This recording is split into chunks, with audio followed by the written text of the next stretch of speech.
Welcome to Who Let the Dogs Out, folks. Today we are talking about how to potty train your dog in 2026. And yeah, so this is for people, if you have a dog who is potty in the house, they're not a puppy anymore, they're a dog or older puppy, potty in the house, you got a new puppy, you want to potty train your new puppy, how to do that right. And then how to tell that your dog's about to go inside so that way you can kind of catch some early warning signs and stuff like that.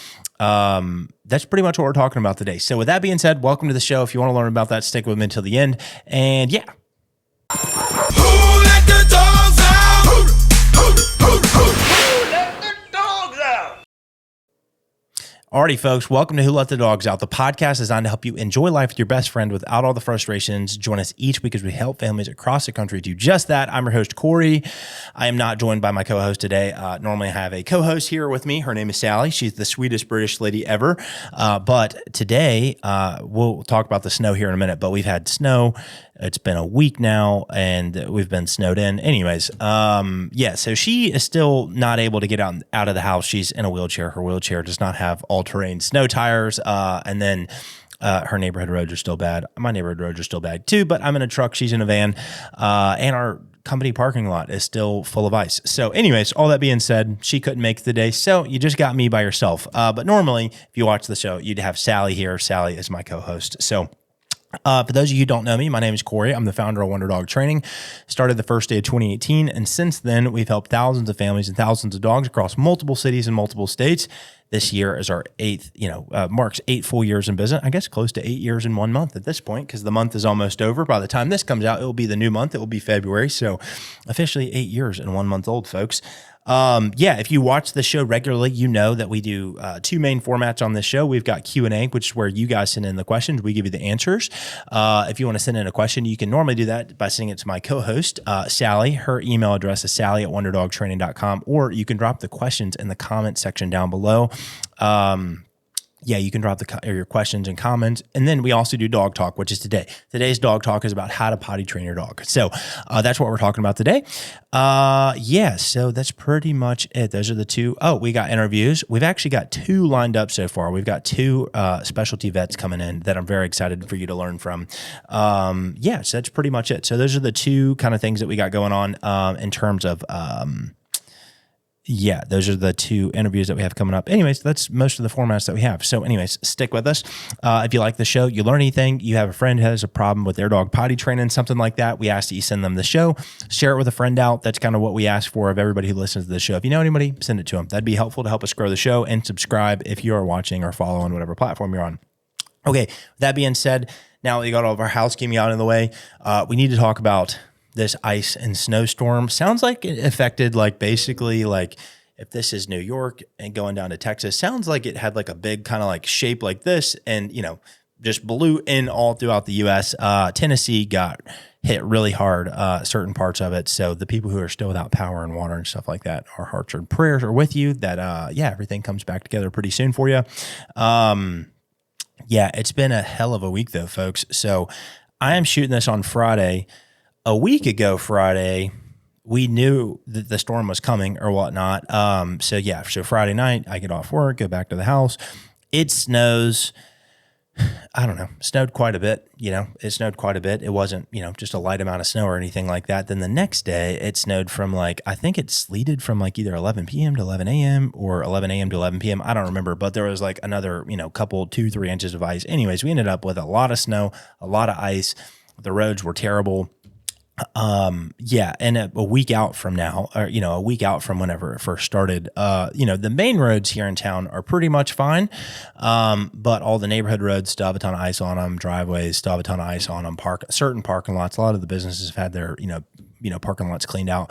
Our landlord did not do that with ours. So our parking lot is still basically all ice at this point. It's made for tough going. We've basically lost a whole week of operational productivity. We pretty much had to cancel all of our lessons in Memphis, all of our lessons in Nashville. The shop has been closed for a whole week here in Memphis. So me and Sally are still working behind the scenes. I've been out to people's houses and brought on a couple new clients. About to go doing after this. Sally's still been doing calls. I've been doing, business stuff or whatnot, but we basically lost a whole week of work. But fortunately, we had a great January despite that. And we had a really big January, the weeks that we were working. But yeah, it's been a pretty crazy, I guess it's a crazy month. You know, me and Sally took off the first few days of the year. Then I was off 4 or 5 days whenever Mia passed. And then, yeah, pretty much been off of work, going out and doing work for about a week now. So yeah, it's been a crazy month. Anyways, I hope y'all's month is going great. Yeah, to all of our people in Nashville who listen to the show, we have a location in Nashville as well. They got hit super hard. My employees in Nashville are sending me pictures. It's just crazy. They definitely got it way worse than we did in terms of ice and stuff and power lines and everything. Fortunately, we in Memphis, at least to my knowledge, nobody in Memphis lost power. So yeah, we barely missed that one. So we were very blessed. But anyways, that's the update, folks. Yeah, I had a couple people reach out after the show and tell me they were, sorry to hear about Mia. Thank you for that and reaching out. Yeah, this week has been interesting because I will say, Mia's been gone. Tomorrow will be a couple weeks. That first week I thought about her quite a bit, of course, but then there were a few days stretched there where, I don't know, it wasn't on my mind as much or whatnot. And then the snow, though, I think there's something about the snow, like the snow, riding the four-wheeler in the snow, stuff like that, just made me miss her a bunch this week just because she always loved the snow. She loved riding around on the four-wheeler in the snow, chasing the four-wheeler in the snow, all that kind of stuff. So I've been missing her a bunch. I've been missing her a bunch. But anyways, anyways, I guess before I jump into actually the show itself too and talk about potty training and stuff, I wanted to mention this is in the last episode we'd put out send out your thoughts and prayers to the Stafford and his dog, Ollie.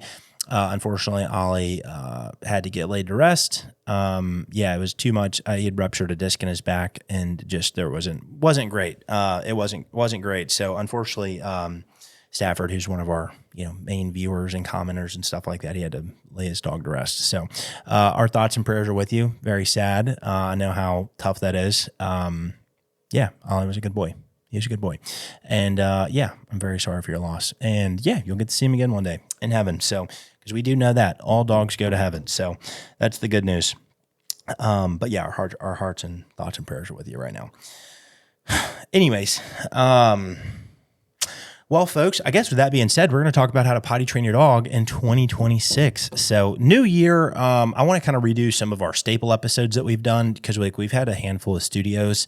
At first when we started the podcast, we were in the training room, then we moved back here, then we got the lights, and then we got the set, and so I want to redo some of our staple episodes, but one of the ones that we hadn't done in a while is how to actually potty train your dog. So I was going to go over that because it's something that a lot of families struggle with.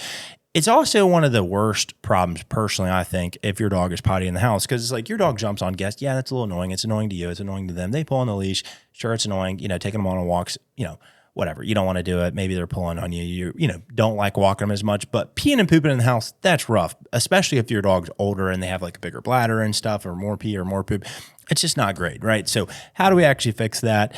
That's kind of what we're talking about today. So this episode is going to be for people who have, if your dog is older, by older, I mean not, I'd say 6 months to 2 years or even older than that, I guess, like an actual, a dog or an older puppy, and potty in the house, or a puppy that's potty in the house, and you're getting a puppy and you want to potty train them, this episode's for you. So anyways, without being said, where do we start? I'll say this, there's kind of like 5 big things to potty training a dog, 5 easy steps. However, before I get into all that, one thing I don't think I've said on podcasts related to potty training in the past is that potty training, a lot of it is patterns. Like a lot of people, when they sit me down and I talk to them at appointments and stuff like that about, when they sit me down and they talk to me about oh, my dog's, potty in the house, we just can't figure it out. We're doing all this stuff, we can't figure it out. As soon as they start talking to me about it, I can tell you in most cases, after asking a few very basic questions, where does the dog go? Does the dog go in the morning or the afternoon? Things does he do it when you're home or is he out? I can normally, with a few basic questions, I can normally tell you the problem. And so a lot of it comes down to pattern. So anyways, this, I guess, potty training, I guess you could just say is creating a new and better pattern, but I can normally dial somebody's problem in pretty quick with just a few basic questions to give to the trainers and kind of come up with a potty plan and stuff. So anyways, all that being said, how do you actually potty train your dog? I would say it kind of breaks down into a few different things. So how I'd potty train a puppy, I'll just start there. If I was starting from scratch, how would I potty train a dog? So like there's a puppy dog with no potty training. How would I start? Versus I guess I'll do a dog here in a little bit that is maybe a little bit more, maybe a little older, having less frequent accidents, knows some of it, knows some of what to do, but some of what not to, yeah, they kind of have a little bit under their belt, but they're not fully there yet. So if it's a puppy or no potty training, a dog with no potty training, how would I start? The main one that I'm going to start with here, folks, is just going to be frequency. This is the biggest thing that a lot of people get wrong is they just don't let their dog out enough, right? So what does frequency look like? Frequency depends on, I would say the big idea here is you want to let your dog out every hour or the top of every hour or every 90 minutes. I would say somewhere in that window when you're kind of figuring things out. Now, once the dog gets that, then we can back that up further. But 60 minutes to 90 minutes, top every hour. That's my general rule of thumb. For most dogs starting in training, particularly with puppies or dogs that have never had any potty training. This is, of course, when you're home and awake. If you're not home, you can't do that. If you're not awake, you can't do that, right? So, but if you're home, let's say a regular day, right? Let's just say you got a 9 to 5, you leave for work at 8:30, you get home at 5:30. Let's say you get up at 6:30. I'm going to take the dog out right when I wake up, 7:30, right before I go to work. Leave the dog all day, get home at 5:30, take the dog out right away.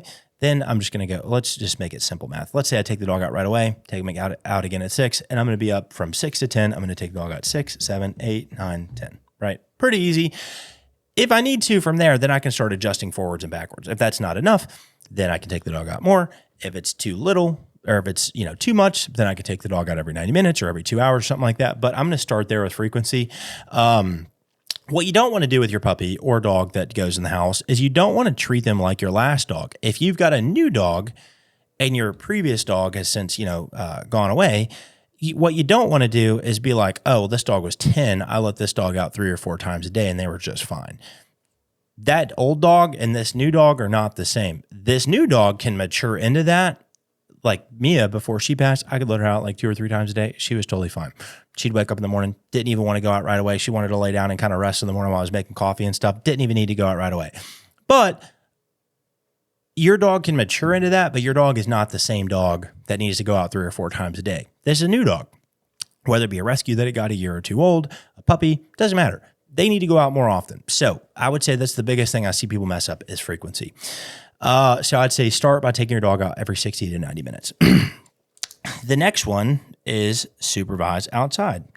What do I mean by that? Basically, one of 2 things. And there's a little bit of a dichotomy here, but for the most part, you want to supervise the dog outside. I'm doing this off of memory, which I've done it a million times. So I just want to make sure that when I recap all this for you, I've got all my notes. So frequency and then supervise the dog outside. What does that mean? This means going outside with the dog to make sure that they either A, pee, or B, poop, or C, both. So we either want to pee, poop, or both if we take the dog outside. If you just let the dog out, do they go play for 10 minutes? Do they go bark at the neighbor dog for 10 minutes? Do they just stand around? Do they sniff? Do they dig? What do they do, right? It's tough to tell if we are not outside with the dog. So we want to go outside with the dog. When they do go potty, we want to pair the word go potty, go pee, go poop, whatever word you're going to want to use with the action they're taking, right? If you want to hypercharge the process, and if you're watching an episode on potty training your dog, you probably do want to hypercharge the process and make it go very, very quickly. The second thing you could do there, this would be 2A and 2B. So 2A would be tell your dog to go potty, go pee, go poop, whatever they're doing when they're doing it. Second one would be give your dog a snack right after they go. There's another big mistake I see people make. People go outside with their dog goes potty, and then they bring their dog back inside to get a snack. Too many things happen between the potty and the snack, right? Because you call the dog, then they walk in the house, then you go to the kitchen, you make the dog sit, they get a snack. They're not pairing the treat with going potty. They are pairing the treat with sitting, coming in the house, things like that, right? Too many things happen. So if you want to feed the dog for pottying and you're outside with the dog, pay the dog right after the dog goes. That'll make things go a lot quicker because your dog will associate the snack with actually going potty outside. So far, we've got frequency. So take the dog out every 60 to 90 minutes. The second one is then supervise the dog outside. And then the kind of follow-up ones from there is give your dog a command when they're going and then reward the dog when they do go. The next one is supervise your dog when you're in the house with them, basically. Supervise your dog when you're in the house with them. The big thing here, guys, is just that we don't want the dog. Dogs are I always say they're pretty social creatures. They stick around the humans for the most part. If you're in the living room, dining room area, whatever it is, your dog's probably going to be around you. If they start leaving the room, they're probably very similar to toddlers, they're probably about to get into something that they shouldn't be getting into. So if you got a new rescue dog, a puppy, you should not trust them to just go wander in the house, right? So I'd want to keep a generally good eye on them when they're in the house, because they're probably going to potty, tear up something they're not supposed to. If there's a food or water bowl in the other room, they might be walking over there. But generally speaking, they're going to, in my experience, they're going to go potty outside of the room or get into something they shouldn't be. So keep the dog generally near you. If you don't want to keep the dog near you, put them up, put them outside. You can tether them somewhere, like a leash, on a doorknob, something like that, or, stair handle, whatever it is. You can tether the dog, but generally speaking, keep them, supervised. And if you don't want to supervise them, put them up, put them outside, tether them, something like that, right? Those are kind of the big three that I'd start with. So frequency, supervise outside, supervise inside. The next one is, I guess it's kind of the big four, not really the big five. If you just do, we honestly don't even really need to do more. We could just start with those, folks. Take them outside a bunch, supervise them outside, supervise them inside. And with two, feed the dog when they go, pair the word with it. When you are inside, keep them in the same room as you. If you don't, put them up or put them out. That's kind of summarized. On my note of like 5 that I have on my phone, I've got it kind of split a little further. I've kind of got some of these as like separate bullet points in the 5 or 6 things that I send people. So we've just kind of summarized into those are the big 3. I think when I first started doing this, it was the big 7, then it was the big 6, then it was the big 5, then it was the big 4. And I think now it's the big 3, folks. Frequency, take your dog out often. Second one, supervise them outside, reward them when they go. So, supervise them so they go, reward them when they do go, pair a word with it, supervise them inside. If you don't want to, put them up, put them out, tether them, something like that, right? That's pretty much it. Now, I said I was going to go over tips on like how do you know the dog's actually about to go? Well, there's a couple telltale signs. Number 1 is leaving the room, right? That's the big one, is going to be leaving the room. So if your dog leaves the room, they're probably about to get into something they shouldn't. And by this, it could be they go in to get something you don't want them to. I met a little puppy the other day. What kind of dog was this? Hold on. It was a unique breed. I'm losing the breed. Hold on. I met a really unique little puppy the other day. I forget the breed. Forgive me if you're watching this. But his dog loved the cockroach traps that were in like the corners of the house, like the little black ones that are on the floor. They're like cockroach traps. His dog loved grabbing those things and picking them up and carrying them around and stuff like that. That's what I mean. If the dog goes out of the room, they're probably going to get into something they shouldn't. Or they're going to go potty. Normally, in my experience, dogs will go potty outside of the room if they know that there's some sort of trouble that's associated with going in front of you. So they don't want to go in front of you, but they don't necessarily know to go tell you at the door that they need to go yet, right? That's normally why they do that in my experience. Anyways, all that being said, so if they start leaving the room, we probably need to go potty, right? Unless the food or water bowl's in another room, if they're leaving the room, probably need to go for a potty. That's telltale sign number 1. Telltale sign number 2, you're going to see this more in puppies. Sniffing the floor randomly. If they're just hanging out and they start randomly sniffing the floor, they're probably about to pee or poop. That's another one. Pretty much works every time. I would say that's another huge telltale sign. Normally going to see that in puppies, younger puppies, but you'll see it in older dogs too, like older puppies, dogs that are like 6 months to a year. You'll see that with them too, but typically you're going to see it more with like puppies. There's be randomly sniffing, about to go pee or poop. The last one, like one of my last telltale signs that I tell people to look for is like pacing back and forth in a line. Dogs do this outside too. Right when they find a good spot to poop, they'll pace back and forth in a line and then they will poop. So if your dog starts pacing back and forth in a line, probably about to poop, get them outside, take them outside. That's pretty much it. Another big one too that a lot of people do, and I've got like millions of other potty training tips that are like for specific cases. Maybe one day we'll do like a big potty training mega episode. Maybe I've already done that. I can't remember. But it is crazy because sometimes I get on here and I'll say stuff and then I'll watch it back and I'm like, I don't remember saying that at all. The other day I was talking about, I was watching a clip from the show and it was talking about how dogs like cover their poop. And I was talking about how dogs run on ancient software because they had to like cover their tracks back in the day. I'm like, man, I could totally see myself saying that, but I did not remember saying that at all. Anyways, those are like the big three though. Another big tip that people do is they hang like something on, bells on the door or something like that, so the dog can alert you. It's also nice if your dog will go to the door and like bark or scratch the door or something like that. Just something to tell you, hey, I want to go outside, right? But if your dog doesn't naturally do that, go to the door, scratch at it, bark at it, things like that, you can get bells to train your dog. There's a million YouTube videos on that. So I'd say just go find a YouTube video on how to actually get your dog to do that. Yeah, that's pretty much it. Those are the big ones. Let's say that you've got a dog that's in between like 6 months, 2 years, maybe not going in the house all the time. If your dog's going in the house all the time, I would say follow the advice that I just gave. However, if your dog's going infrequently, maybe every couple days, few days, once a week, twice a week, something like that, what I'd probably suggest is I'd probably start trying to look for the pattern in where your dog's going. All the same stuff that I just said still applies. Take the dog out more often. They're going in the house because they're not getting outside enough. In most cases, there's a little, yeah.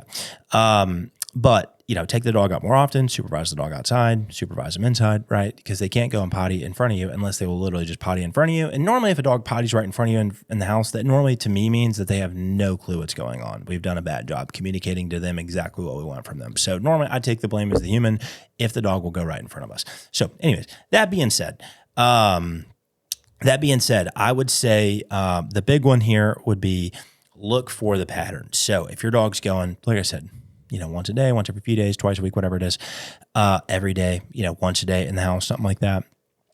What I would probably say is just look for the pattern. Are they going in the morning? Are they going in the evening?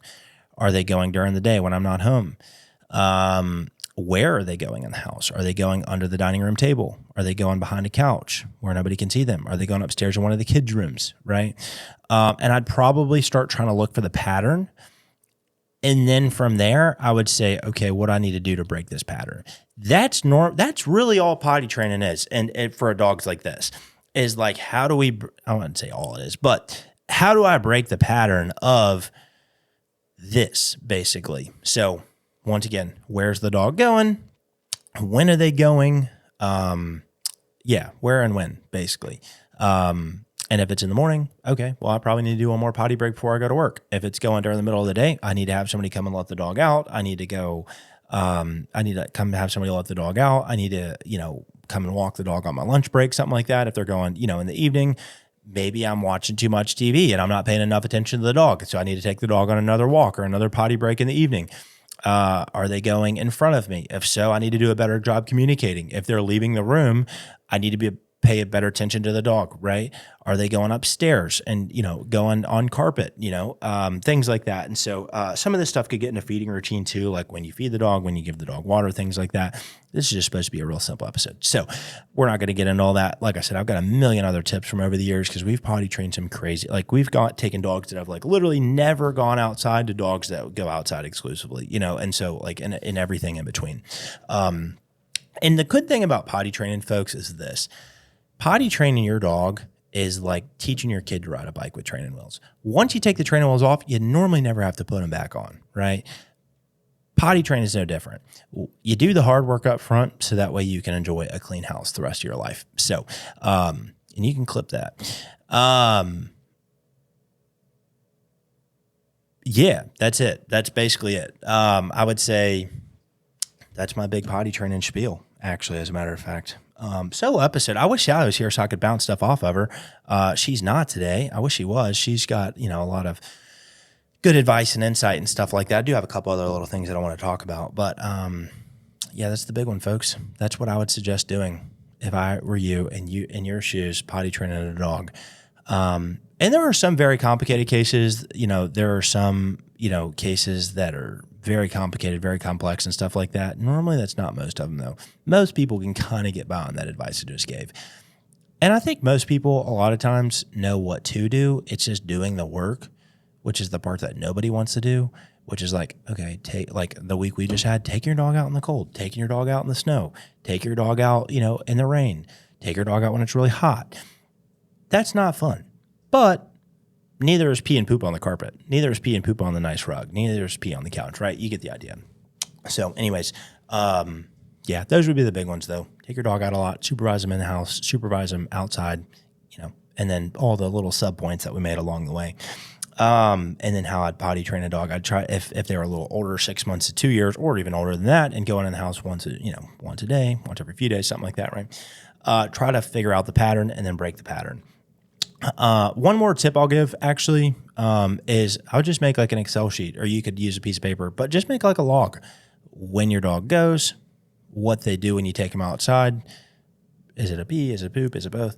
When I find accidents in the house, where I found accidents in the house, things like that. And I just start trying to break all this down. And the more that you can do that, the more you can make a pattern. And if you make a pattern, then you can break the pattern, right? Anyways, that's called a potty log. We use that sometimes for more like data-driven clients. But that's pretty much it. Okay, one thing I wanted to go over, I didn't come up with any trivia today or jokes today. I figured I'd save all that stuff for when Sally's back on the show. But one other thing I wanted to talk about was a comment that we got this morning on Facebook that I thought was kind of funny. It was either on Facebook or Instagram or something like that. I guess it was on Instagram, just because I'm thinking about the screenshot and how it looked and stuff. But it was, we have an ad out right now. It's like a testimonial video with one of our clients. Night and day transformation. The dog was like, it's a doodle. It's a golden doodle or a labradoodle. The family is just so sweet. They love the dog so much. They adore her. But she was so naughty whenever we signed her up. I mean, she was jumping, she was pulling, she was bolting out the door, running the street, stopping traffic. She wouldn't come and called. Just all the stuff. They wanted to be able to travel with her and take her on walks and have her off leash and all this stuff. Anyways, they're 5 lessons in. I thought they were at their graduation. I was like, hey, I got my video guy in the back. Like she was telling me how excited she is, what good life has gotten since they started doing training and stuff like that. And I was like, wow, hey, my video guy's in the back. Let me come out here, say everything you just said again, but say it on camera. It was a great video. The dog did great in the video as well. Anyway, so we're like, hey, let's turn that into an ad. It's a testimonial ad. It's going great. Somebody commented on there today and they're like, good trainers, they might have put good in all caps. Good trainers don't support doodle breeders. And I thought of a couple like smart things to say in reply to that comment. And I was like, and I'm shooting a show later. I'll just talk about it on the show. One of them was like, my first thought was like, okay, well, like, should we just not train them either? Like, should good trainers not train doodles? Yeah, people on the internet are idiots. So I don't want to give this like too much airtime, but like, here's the deal, folks. I'm not saying whether I support doodle breed. I love doodles personally. Doodles are great dogs. They're also great for business. If you have a dog training business, there's no better breed. Dog trainers hate on breeders. I don't. I think they're great. They're super fun. They're super sweet for the most part. They're great family dogs. They're very smart. They're very naughty. They're also great for business. If you have a dog training business, the doodle is like the best thing that has ever happened to dog training businesses because everybody has them. They're expensive dogs. People have to pay to train them. It's great for business. So as a dog trainer, one, I like them as a dog breed, period. And people go, oh, it's not a breed. It's just okay, whatever. Shut up. But they're also great for business. They're great dogs and they're great for dog trainers. So that's number one. Here's the deal though. Should you get a breed? Should you get a dog breed? Should you get a rescue? That's for you to decide. Here's the deal though. If you want a specific dog breed, for the most part, unless you just get really lucky with a rescue, you have to buy from a breeder. And if you're going to buy a dog from a breeder, you should buy a dog from the best breeder, the most responsible breeder. That's it. That's it. Like, it'd be better to just say like good trainers don't support breeders. And it's like, all right, well then, that's a different argument.